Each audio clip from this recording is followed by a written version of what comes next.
Programa Palavra Espírita, apoio cultural. Odontologia Lauda, o implante que se transforma em sorriso. Sociedade Espírita Estudo e Caridade Lar de Joaquina. Goods e Cookie Casa Criativa, agora juntos para lhe surpreender ainda mais.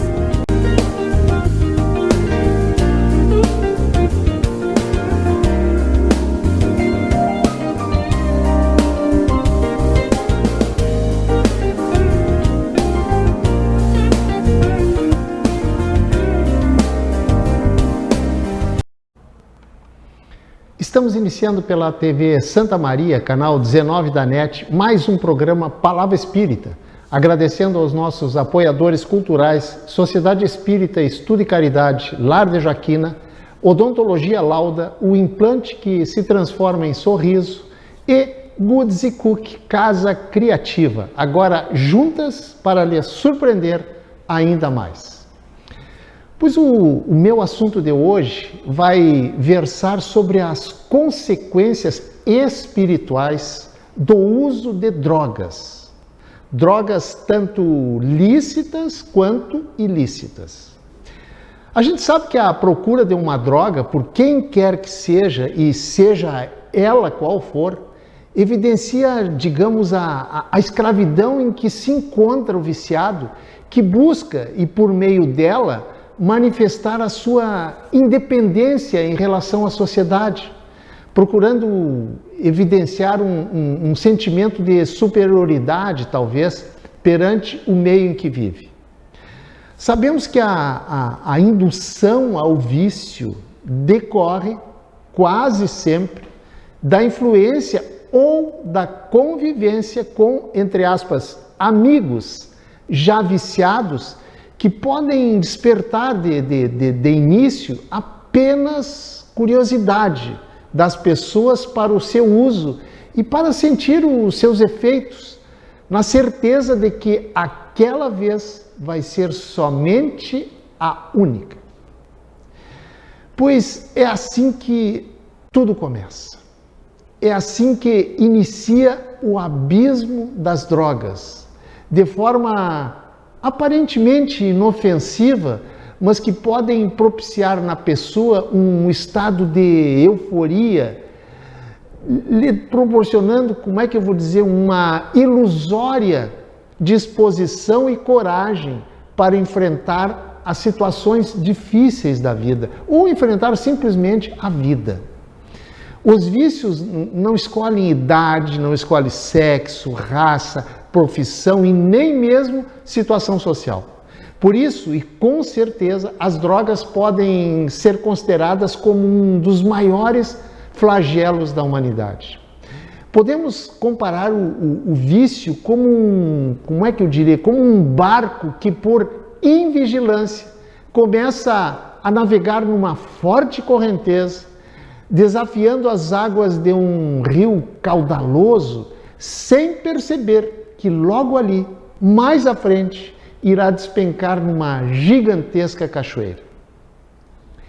O viciado não desgraça somente a si mesmo, mas também, por via de consequência, a vida da família. Não raro ouvimos alguém dizer que o corpo é meu e eu faço dele o que eu quiser. Pois quem diz isso demonstra um total e absoluto desconhecimento da razão do que está fazendo aqui encarnado em um corpo físico. Todos nós, absolutamente todos nós, aliás, essa é uma regra sem exceção, repito, todos nós temos dois caminhos a seguir neste mundo: o caminho do certo e o caminho do errado. Qualquer um dos caminhos que resolvermos seguir será de nossa inteira responsabilidade, dentro da nossa liberdade de escolha, ao que no Espiritismo nós chamamos de livre-arbítrio. Porém, não podemos nunca esquecer que, ao escolher o caminho errado, estaremos infringindo algumas leis divinas e que, dentro da máxima de que a semeadura é livre, mas a colheita é obrigatória, mais tarde colheremos no futuro os frutos da semeadura do presente, dentro de uma outra lei também chamada lei de ação e reação, que também é conhecida como lei de causa e efeito, lei da qual também ninguém escapa. Aliás, essa lei também é uma regra sem exceção. Exatamente por isso que precisamos estar sempre atentos no que tange aos cuidados do nosso espírito e, logicamente, também do nosso corpo. O cuidado conosco começa com o cuidado do corpo. Deus nos confiou neste mundo material em que vivemos um corpo, também material, para também cuidarmos dele. Aliás, para você entender melhor o que eu quero dizer, vou começar comparar os cuidados que devemos ter com o nosso corpo com uma casa que alugamos de alguém. Se não, vejamos, quando alugamos uma casa, o proprietário do imóvel elabora um contrato determinando o prazo que podemos nela permanecer, sendo que uma das exigências é que conservemos o imóvel em bom estado. Portanto, a partir do momento em que assinamos o contrato de aluguel, estamos concordando e nos submetendo àquela exigência contratual. Se obedecermos rigorosamente, ou seja, se mantivermos a casa em ordem, quando o período do aluguel estiver vencendo, o locador virá fazer a vistoria e ficará satisfeito e poderá permitir que continuemos morando na casa. Porém, se não mantivermos a sua conservação e deixarmos que se deteriore, ele, além de exigir a reparação dos danos, poderá até nos expulsar através de uma humilhante e constrangedora ação judicial de despejo, antes mesmo de vencer o contrato, ou seja, precisaremos entregar o imóvel. Pois, gente, da mesma forma acontece com o nosso corpo, na medida em que ele nos foi emprestado por Deus para que servisse de morada do nosso espírito por um determinado tempo. O corpo físico, portanto, nada mais é do que a casa onde o espírito irá residir por um determinado tempo, motivo pelo qual o Criador, por intermédio de suas leis, nos pede zelo e cuidados com ele, para que ele seja mantido em bom estado. Para isso que existe também, que nos foi dado também por Deus, uma coisa chamada instinto de conservação, que, entre outras coisas, serve para preservá-lo não só dos perigos vindos do meio externo, como também para mantê-lo sadio e bem cuidado por nós. Se durante o tempo que permanecer encarnado o espírito cuidar bem do corpo, esse terá a possibilidade de ter uma vida mais longa, mais saudável e cumprir integralmente, o período de tempo que estava previsto na sua programação espiritual para viver e aprender aqui na Terra. Por outro lado, se não o conservar em bom estado, estará praticando o mal contra si mesmo e, por via de consequência, descumprindo a lei divina de conservação. Infelizmente, é isso que muitas vezes acontece com o corpo daqueles que, através dos exageros, usam e abusam de forma descontrolada, não dando a ele, ao corpo, o cuidado que deveria receber para a sua devida conservação. E com isso, com esse descontrole, acabam prejudicando os órgãos e afetando, por via de consequência, a sua saúde. E uma das formas mais graves de prejudicar o corpo é através dos vícios. O vício, seja ele qual for, de um modo geral, é o consumo exagerado e sem controle de alguma substância cujo excesso vai fazendo com que os órgãos fiquem cada vez mais debilitados e indefesos, que acabam culminando, por causa desse descontrole, com o surgimento das doenças e das dependências químicas. Mas não é somente o órgão físico, o corpo, que é prejudicado, que é afetado, mas também o perispírito. Para quem não sabe, o perispírito é a roupagem do espírito. É como o espírito se apresenta, é como ele se mostra, tanto aqui no mundo material em que nós vivemos atualmente, como também no mundo espiritual. Ou seja, quando alguém diz que vê espíritos, na verdade, o que essa pessoa está vendo é o perispírito. Mas isso, é um assunto para uma outra ocasião. Por isso que eu quero voltar agora ao nosso assunto, para saber como é que o corpo físico, sendo danificado, o espírito também pode ser danificado. É o seguinte: se danificarmos, por exemplo, o nosso fígado de forma drástica, aquela área do perispírito também será afetada. A mesma coisa acontece com os outros órgãos. E quais as consequências futuras com as lesões perispirituais? Lembre-se que o que morre é apenas o corpo. O perispírito, este sobrevive. E as consequências dentro da lei de causa e efeito é que em uma próxima encarnação poderemos vir com alguma debilidade e até mesmo com problemas mais sérios naquele órgão do nosso corpo físico.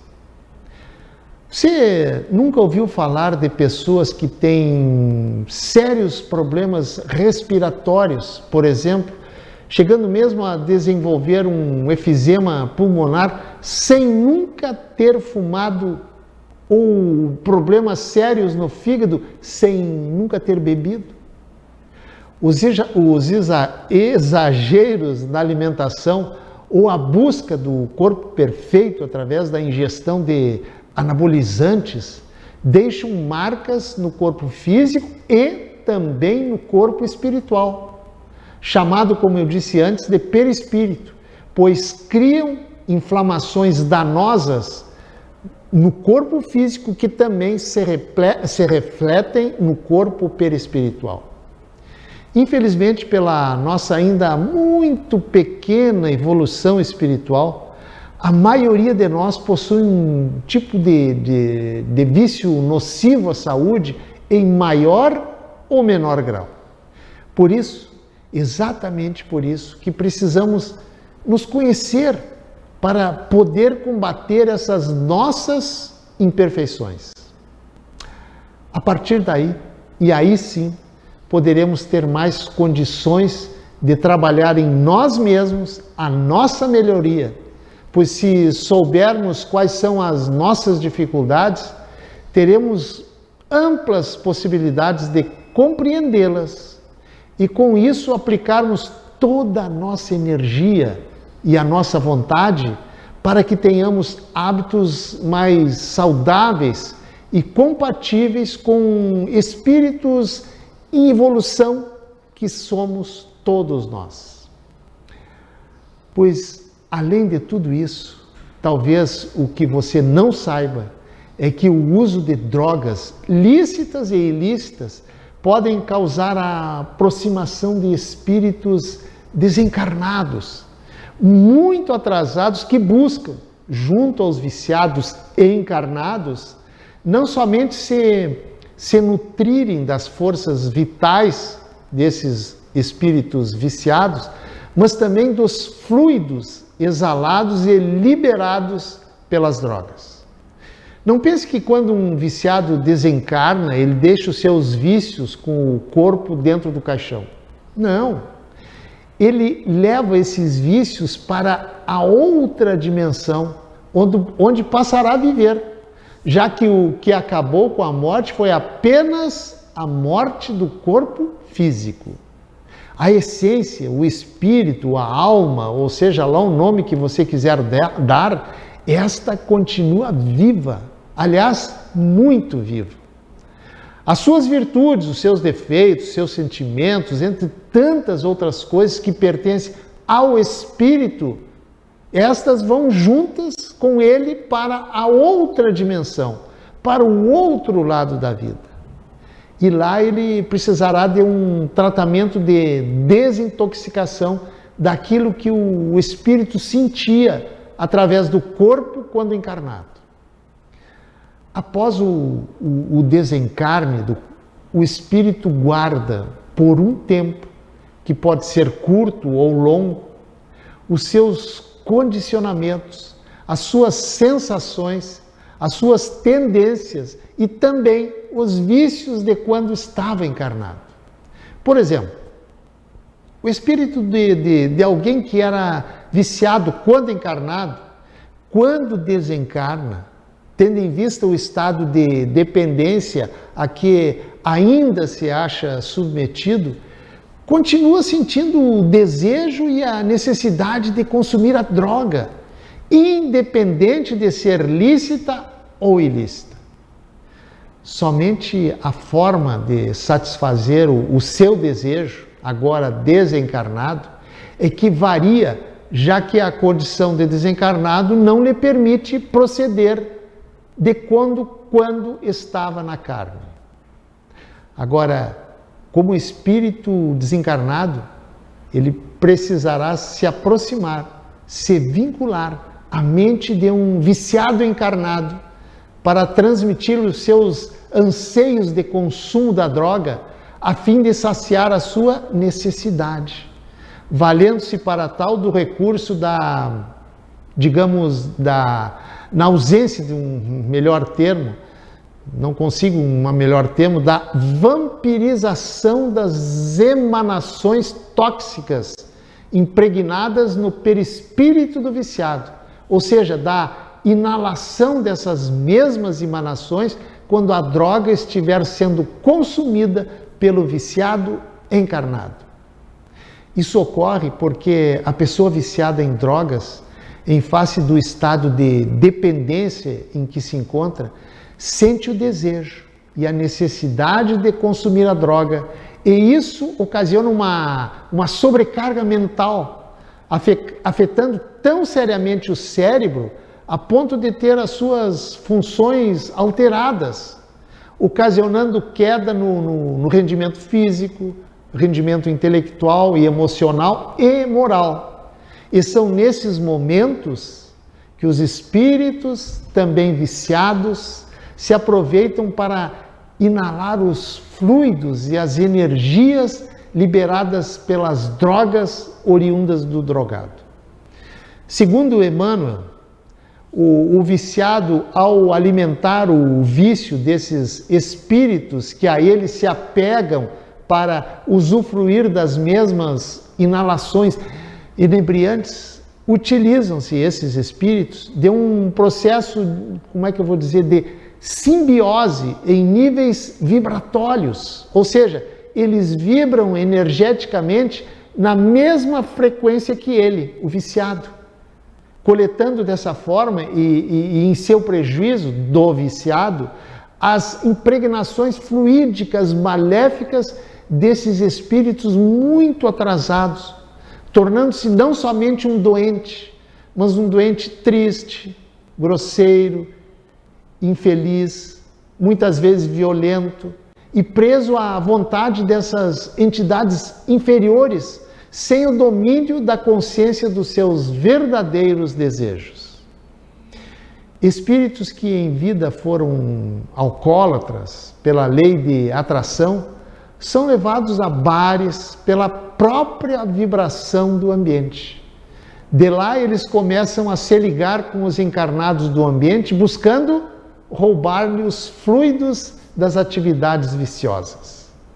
É através das nossas atitudes que atraímos os nossos companheiros espirituais.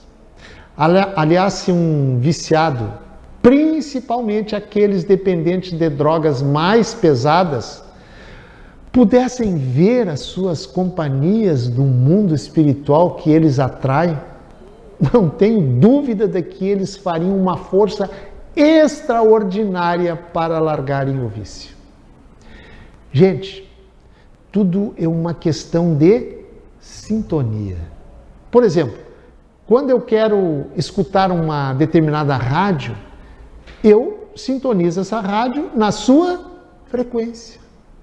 Assim também é entre encarnados e desencarnados. Tudo é uma questão de sintonia vibracional, de faixa vibratória. O pervertido atrairá espíritos dessa estirpe. O alcoólatra atrairá espíritos ligados ao vício da bebida e assim por diante. Advém daí que tais espíritos se tornam tão dependentes do encarnado para manter os seus vícios, que eles mesmos passam, através do pensamento, a influir o encarnado a ir ali beber mais uma ou praticar atos que extravasam o necessário e o hábito saudável. O grande problema é que tais hábitos desajustados podem criar, com o tempo, uma situação de obsessão, difícil inclusive de ser controlada. Encerro dizendo que, apesar das aparências, nunca estamos sós, tanto para o bem quanto para o mal. Como eu disse, tudo é uma questão de sintonia. Pense nisso. Muito obrigado, um abraço e até o nosso próximo encontro. Tchau. Programa Palavra Espírita, apoio cultural. Odontologia Lauda, o implante que se transforma em sorriso. Sociedade Espírita Estudo e Caridade Lar de Joaquina. Goods e Cookie Casa Criativa, agora juntos para lhe surpreender ainda mais.